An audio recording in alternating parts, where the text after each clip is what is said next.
¿Qué tal a todos? Les doy la bienvenida a esta explicación visual que armamos especialmente como una guía de estudio rápida, súper dinámica, para entrarle de lleno a la filosofía y la ética. Hoy vamos a desmenuzar una síntesis buenísima del profesor Jesús Herrera, basada en las reflexiones del filósofo Mauricio Beuchot. Si apenas están arrancando con estos temas en el bachillerato, de verdad este material es oro puro. Vamos a descubrir cómo la historia del pensamiento ha moldeado, y a veces distorsionado por completo, lo que realmente significa ser humano. ¡Arrancamos!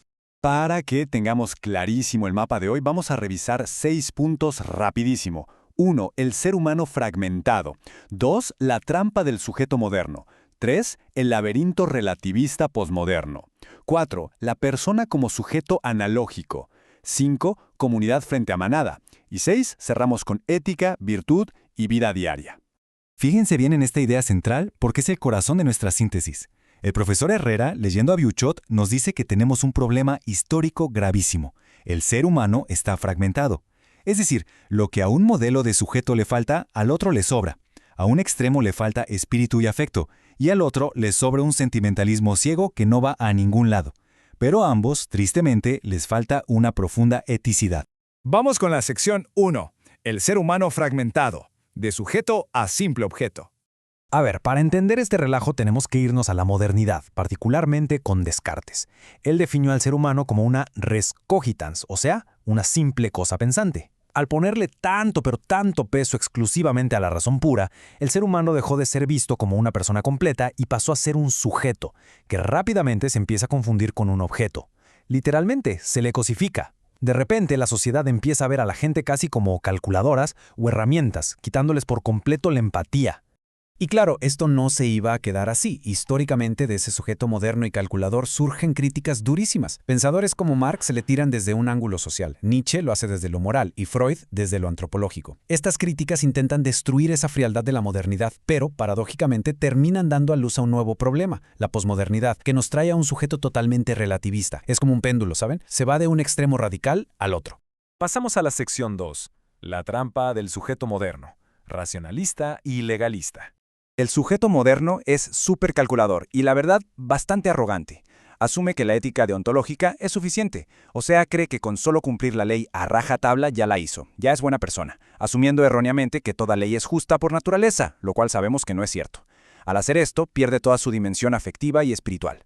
Se les olvida algo vital. Si el ser humano es verdaderamente libre, es porque tiene inteligencia y voluntad, es decir, tiene espíritu. La pura materia no es libre. Hagamos una pausa rapidísima para un ejercicio mental. Imagínense un entorno de trabajo o hasta la escuela, donde a alguien se le evalúa únicamente por sus métricas, tratándolo como un simple número de productividad en una hoja de Excel. Según lo que acabamos de platicar, ¿esto sería una actitud moderna o posmoderna? Exacto, es 100% moderna.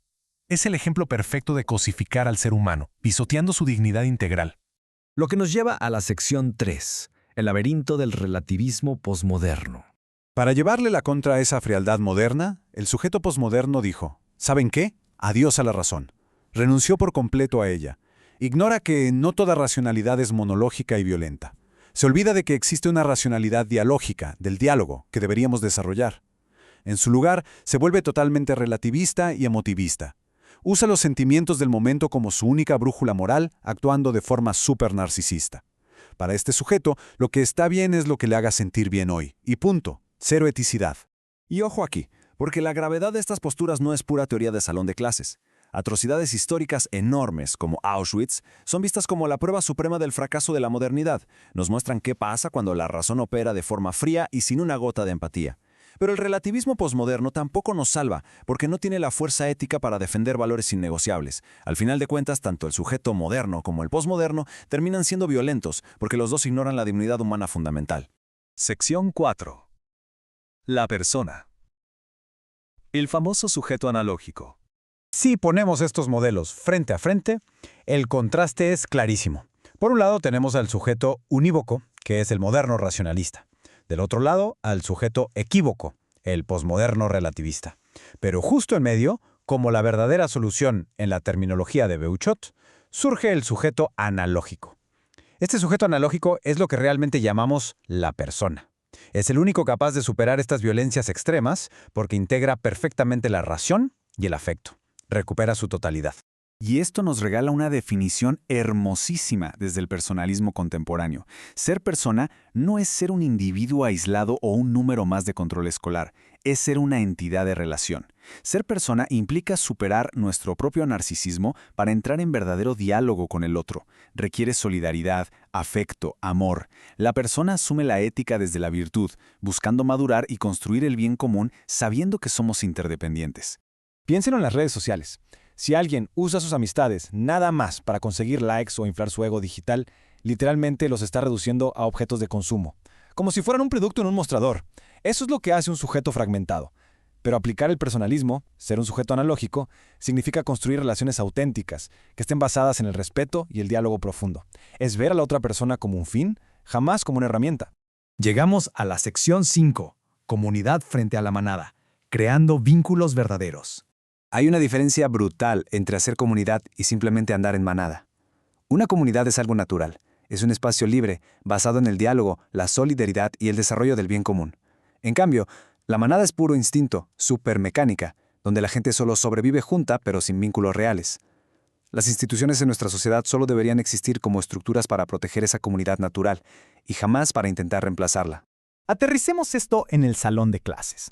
Adoptar el personalismo cambia la vibra por completo. Primero, deja clarísimo que la dignidad humana de cada quien es innegociable. Segundo, nos enseña que somos interdependientes, o sea, nos necesitamos los unos a los otros para crecer. Y tercero, nos demuestra que el amor y el afecto son parte esencial del aprendizaje. Son básicos para lograr una solidaridad genuina entre todos. Y cerramos con la sección 6, ética diaria, o cómo evitar que nos sigan cosificando. El punto clave de todo este asunto es cómo actuamos en el día a día. El legalismo moderno nos decía, tú nomás obedece las reglas, asumiendo ciegamente que toda ley es justa. Pero la ética de la virtud, que es la ética de la persona, nos exige mucho, mucho más. Nos exige desarrollar madurez, prudencia y buscar activamente ser justos. Es la virtud humana la que sana esas carencias gigantescas del modernismo frío y del emotivismo posmoderno, dándonos una brújula de verdad. Último ejercicio mental. Piénsenlo un segundo. Si ven a alguien ayudando a un compañero de clase, pero su única intención en el fondo es quedar bien frente al maestro o inflar su propio ego, ¿eso es verdadera virtud? ¡Claro que no! Eso es un cálculo totalmente narcisista, súper típico de un sujeto fragmentado. La verdadera virtud personalista actúa por genuina solidaridad, busca el bien del otro desde el afecto sincero y el respeto. A ver, para que todo esto quede súper amarrado y les vaya excelente en sus exámenes, va un repaso visual rapidísimo. Recuerden las diferencias. Hoy en día, cuando hablamos de un sujeto, en estos términos, nos referimos al ser fragmentado y cosificado. El objeto es, literal, una simple cosa o un número. Pero la persona, la persona es el sujeto analógico, el ser humano integrado que vive en relación profunda, en diálogo y en amor. Esa es la clave de todo. Con todo este viaje filosófico en la cabeza, es momento de observar de cerca nuestras escuelas, nuestros trabajos, nuestras casas. Las teorías de la modernidad y posmodernidad no se quedaron arrumbadas en los libros de texto. Vivimos sus consecuencias y su violencia todos los santos días. La gran pregunta ahora es, ¿qué vamos a hacer nosotros al respecto en nuestras acciones cotidianas? Como dijimos, el primer paso para ser verdaderamente una persona en toda la extensión de la palabra es el diálogo. Así que les invito a ponerlo en práctica ya mismo. Compartan sus dudas y reflexiones en los comentarios. Si esta síntesis les sirvió para estudiar filosofía, no olviden suscribirse y compartir el material. Me despido dejándoles esta reflexión. De verdad, piénsenla. En su día a día, ¿están construyendo verdaderas comunidades basadas en la innegable dignidad humana? ¿O nada más están sobreviviendo en una manada artificial, tratándose unos a otros como simples números? Nos vemos en la próxima.